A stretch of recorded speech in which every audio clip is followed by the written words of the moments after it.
Arvind are आप सभी का आसान फिजिक्स के ऑनलाइन प्लेटफॉर्म पर स्वागत करता हूं। तो आज हम लेके आए हैं दूसरा अनुप्रयोग गॉस की प्रेमिका, जिसमें हम डिस्कस करेंगे अनंत विस्तार की समतल चादर के कारण विद्युत क्षेत्र की तीव्रता।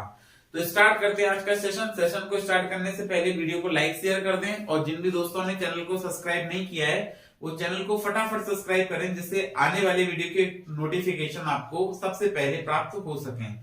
तो स्टार्ट करते हैं आज का सेशन। देखिए आज का सेशन काफी इंपॉर्टेंट है।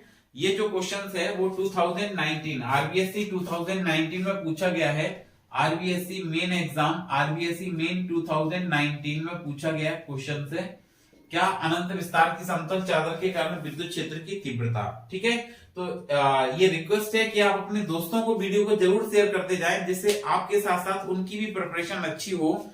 ठीक है, और ज्यादा से ज्यादा बच्चे आसान फिजिक्स के इस YouTube चैनल का लाभ ले सकें। तो स्टार्ट करते हैं। देखिए अनंत विस्तार की समतल चादर के कारण विद्युत क्षेत्र की तीव्रता।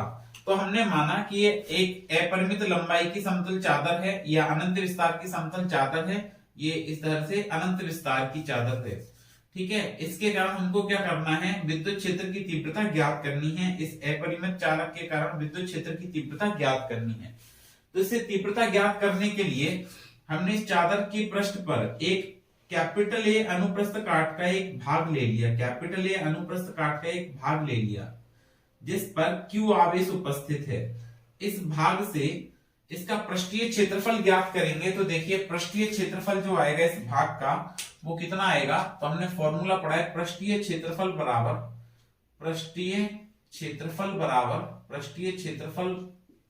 या पृष्ठीय आवेश घनत्व लिखेंगे हम पहले। पृष्ठीय आवेश घनत्व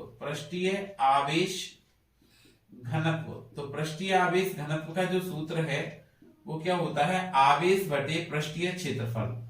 पृष्ठीय आवेश घनत्व का जो सूत्र होता है आवेश बटे पृष्ठीय क्षेत्रफल।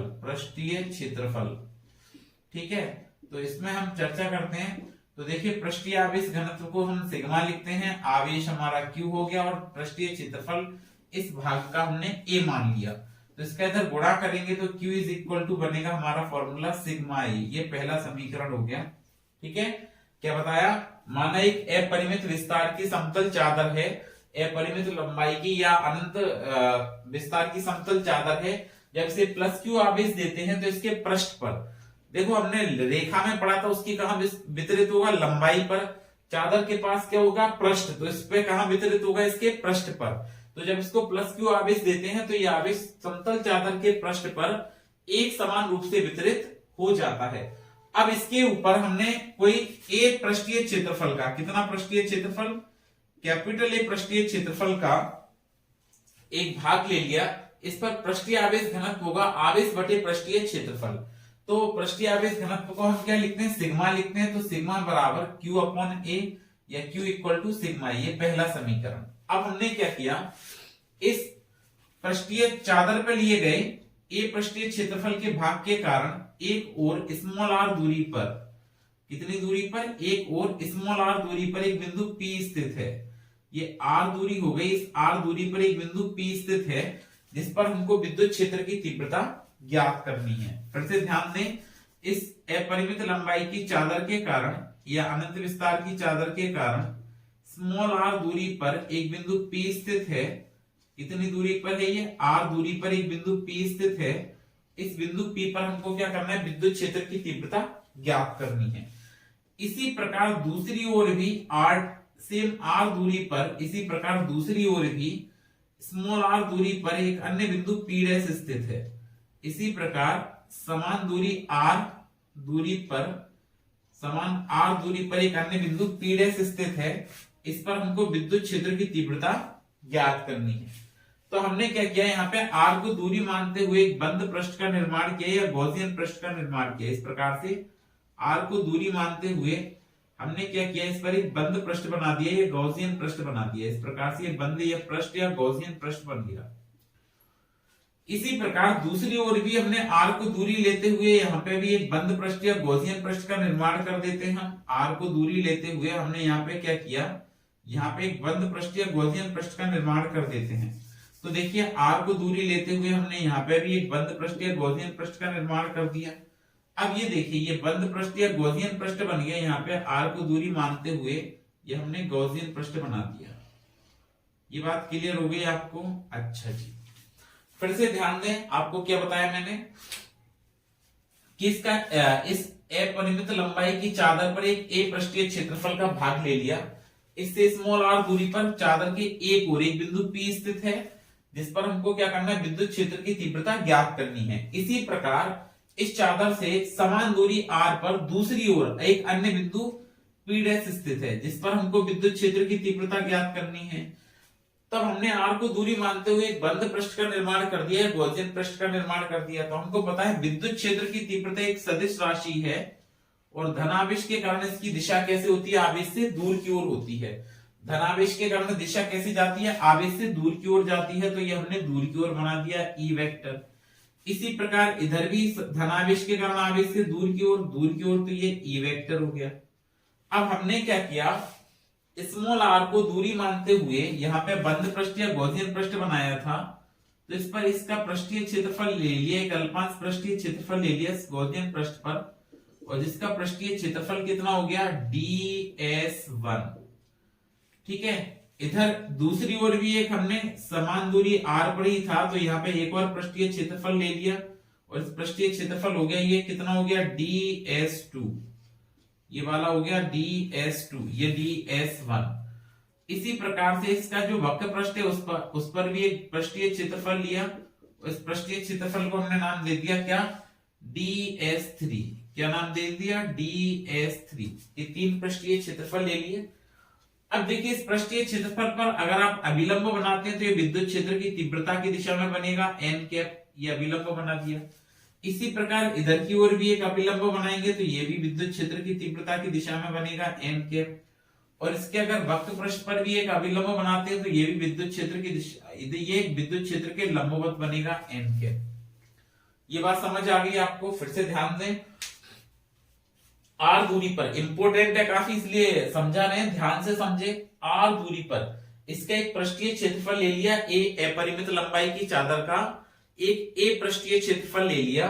इससे स्मॉल आर दूरी पर एक बिंदु पी स्थित है, जिस पर विद्युत क्षेत्र की तीव्रता कैसे आएगी, हमेशा दूर की ओर आएगी।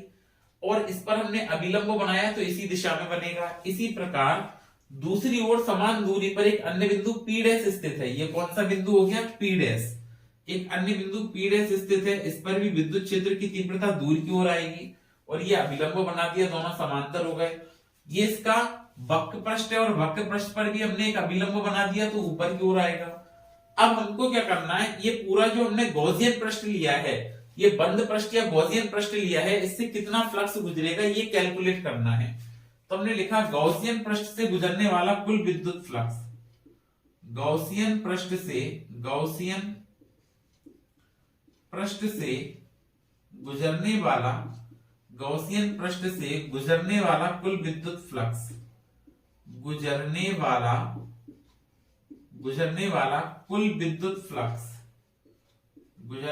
कुल विद्युत फ्लक्स। तो गॉसियन पृष्ठ से कितना फ्लक्स गुजरेगा ये हमको कैलकुलेट करना है। फिर से ध्यान दें, क्या बताया, माना एक अपरिमित विस्तार की समतल चादर है, इसको प्लस क्यू आवेश दिया तो यह आवेश चादर के पृष्ठ पर एक समान रूप से वितरित हो जाता है। इसका पृष्ठीय आवेश घनत्व ज्ञात कर लिया, जिससे हमको आवेश पता चल गया। आवेश कैसे पता चला, हमने इस पर क्या किया, एक ए पृष्ठीय क्षेत्रफल का एक भाग ले लिया। तो सिमेट्री से, सममिति से इस ए पृष्ठीय क्षेत्रफल के भाग से इस पर आवेश कितना है, क्यू है। इस पर आवेश कितना है, स्मॉल क्यू है। ठीक है, इससे स्मॉल आर दूरी पर एक बिंदु पी है, जिस पर विद्युत क्षेत्र की तीव्रता ज्ञात करनी है। इसी प्रकार चादर के दूसरी ओर, जैसे मान लिया कि ये समतल चादर है तो एक बिंदु इधर लिया जा सकता है इस चादर के, और एक बिंदु इसके पीछे लिया जा सकता है। तो एक बिंदु हमने ये ले लिया समान दूरी पर। अब इन आर को दूरी मानते हुए हमने एक बंद पृष्ठ का निर्माण कर दिया, गॉसियन पृष्ठ का निर्माण कर दिया। जैसे ही गॉसियन पृष्ठ बनाया तो इसका एक गोलीय सतह हो गया, ये वाला भी गोलीय सतह हो गया, और ये वाला इसका बेलनाकार, अगर गॉसियन पृष्ठ बन रही है तो इसका वक्र पृष्ठ हो गया। ठीक है, अब हमको क्या करना है, इस बंद पृष्ठ से गुजरने वाले या गॉसियन पृष्ठ से गुजरने वाला विद्युत फ्लक्स ज्ञात करेंगे। तो जो कुल फ्लक्स गुजरेगा वो फ्लक्स का सूत्र होता है पृष्ठीय समाकलन E vector dot ds vector, ये इसका फॉर्मूला होता है, E vector dot ds vector. अब हमको इसके 3 अलग अलग सेक्शन करने हैं, तो कुल फ्लक्स ज्ञात करने के लिए हमने लिखा फाई बराबर पृष्ठीय समाकलन S1 E vector dot ds1 vector, एक सेक्शन अलग कर लिया, फिर प्लस लगा दिया। ये बात क्लियर हुई। प्लस लगा के दूसरे सेक्शन का करेंगे तो पृष्ठीय समाकलन S2, और यहां पे हम क्या लिखेंगे, E vector dot ds2 vector, ये दूसरे पृष्ठ का पृष्ठीय समाकलन हो गया।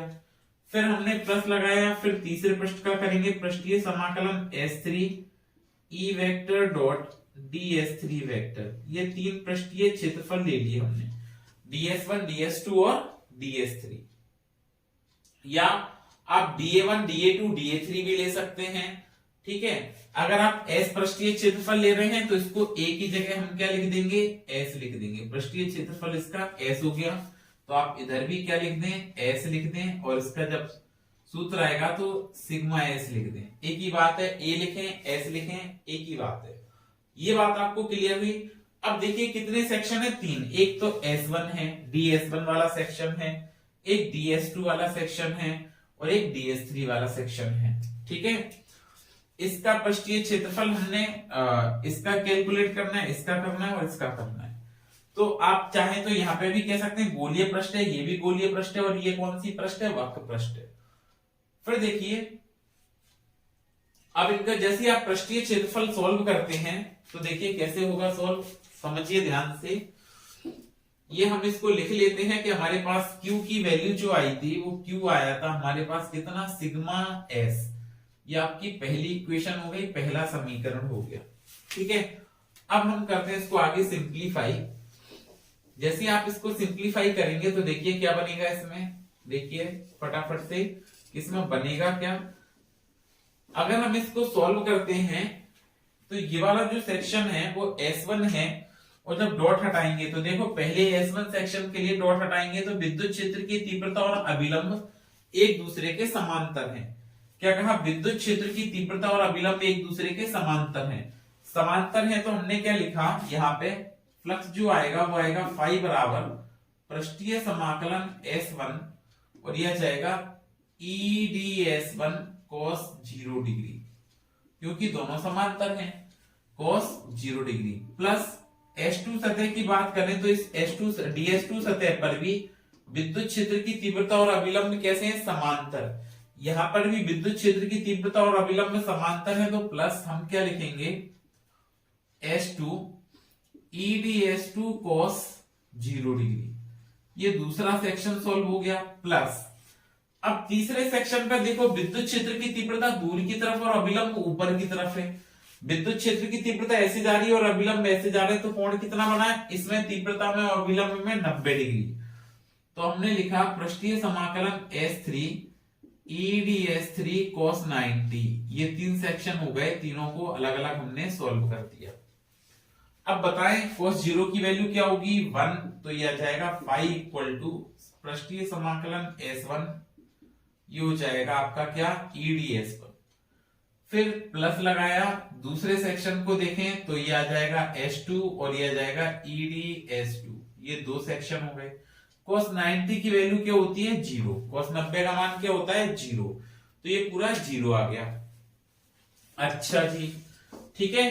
अब देखिए इसको आगे सॉल्व करेंगे, तो आगे सॉल्व किया तो ये आपका सेक्शन बनेगा phi is equal to E constant है बाहर लिख दिया, और पृष्ठीय समाकलन हो जाएगा किसका, ds1 का, प्लस ई यहाँ पे भी कांस्टेंट है और एक पृष्ठीय समाकलन हो जाएगा ds2 का।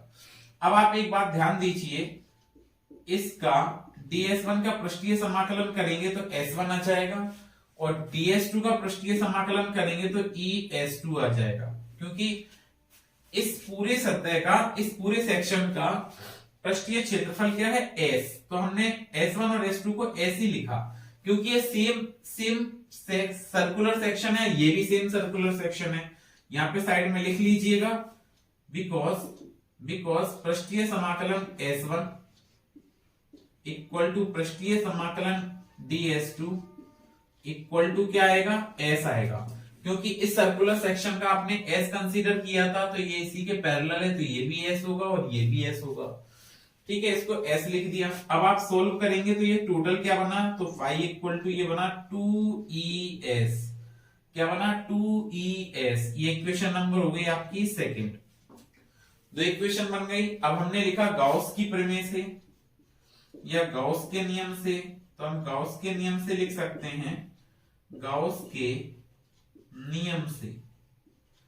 तो देखिए गाउस का नियम क्या कहता है, गाउस थ्योरम क्या कहती है कि जो कुल फ्लक्स गुजरेगा वो 1/ε0 गुना होगा और बंद पृष्ठ के अंदर उपस्थित कुल आवेश के। तो बंद पृष्ठ का आवेश जो आपने ये बंद पृष्ठ या गॉसियन पृष्ठ बनाई है उसका आवेश Q है, तो बंद पृष्ठ का आवेश कितना हो गया Q, और ये हो गया आपका समीकरण नंबर 3। ये बात क्लियर हो गई। अब देखो समीकरण 2 में ये भी फ्लक्स है और ये भी फ्लक्स है, तो हम समीकरण 2 और 3 की तुलना करवा सकते हैं। यहाँ पे इतना आपको क्लियर समझ आ गया होगा। तो समीकरण 2 और 3 की हमने तुलना करवा दी, तो हमने लिखा समीकरण 2 एवं 3 से। क्या लिखेंगे, समीकरण नंबर 2 और 3 को हल करते हैं। समीकरण 2 एवं 3 से हल करेंगे तो देखिए क्या आएगा, समीकरण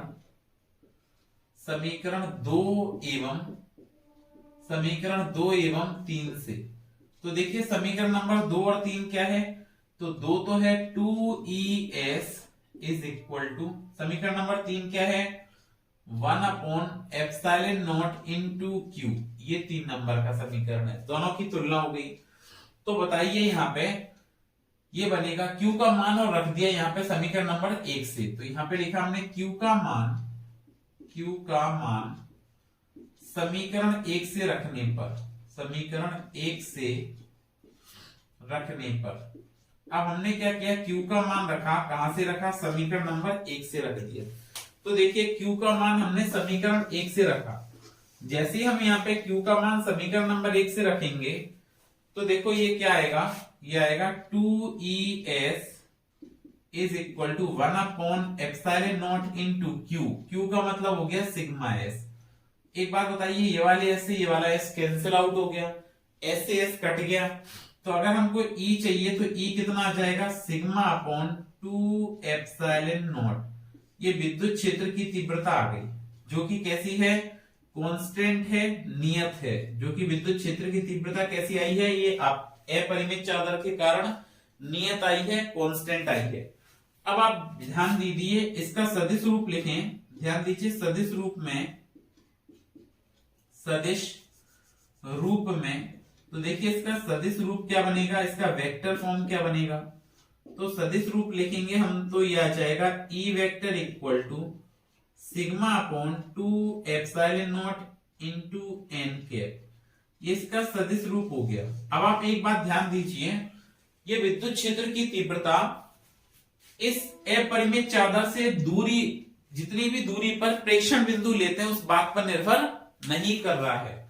जो अपरिमित चादर के कारण विद्युत क्षेत्र की तीव्रता आई है, वो चादर से कितनी दूरी पर विद्युत क्षेत्र ज्ञात करना है या कितनी दूरी पर वो बिंदु स्थित है, इस बात पर निर्भर नहीं करता है। तो देखिए इसका मतलब ये हुआ कि जो विद्युत क्षेत्र की तीव्रता है वो r की पावर 0 है, मतलब दूरी पर निर्भर नहीं कर रही है। और दूरी पर निर्भर नहीं कर रही है तो हम क्या करेंगे, विद्युत क्षेत्र की तीव्रता और दूरी के बीच में जब ग्राफ बनाएंगे, किस में ग्राफ बनाएंगे, विद्युत क्षेत्र की तीव्रता और किस में बनाएंगे, दूरी में। तो यहाँ पे हमने दूरी ले ली r और यहाँ पे हमने क्या ले ली, विद्युत क्षेत्र की तीव्रता ले ली E। ठीक है, तो y अक्ष पर तीव्रता आ गई और x अक्ष पर हमने दूरी ले लिया। ये आपका x अक्ष हो गया और इधर ये y अक्ष हो गया। ठीक है, तीव्रता और दूरी के बीच में जब ग्राफ बनाएंगे तो देखिए ये दूरी अक्ष के समांतर ग्राफ प्राप्त होगा, ये ऐसे समांतर ग्राफ प्राप्त होगा। इसका मतलब क्या है कि हम क्या कर रहे हैं, दूरी का मान बढ़ाते जा रहे हैं, लेकिन तीव्रता पर कोई प्रभाव नहीं पड़ता है। तीव्रता वही रहती है या तीव्रता नियत रहती है। तो जैसे जैसे दूरी बढ़ाएंगे तीव्रता पर कोई प्रभाव नहीं पड़ेगा। ठीक है, तो ये हमारा एप्लीकेशन नंबर 2 था गाउस की प्रमेय का।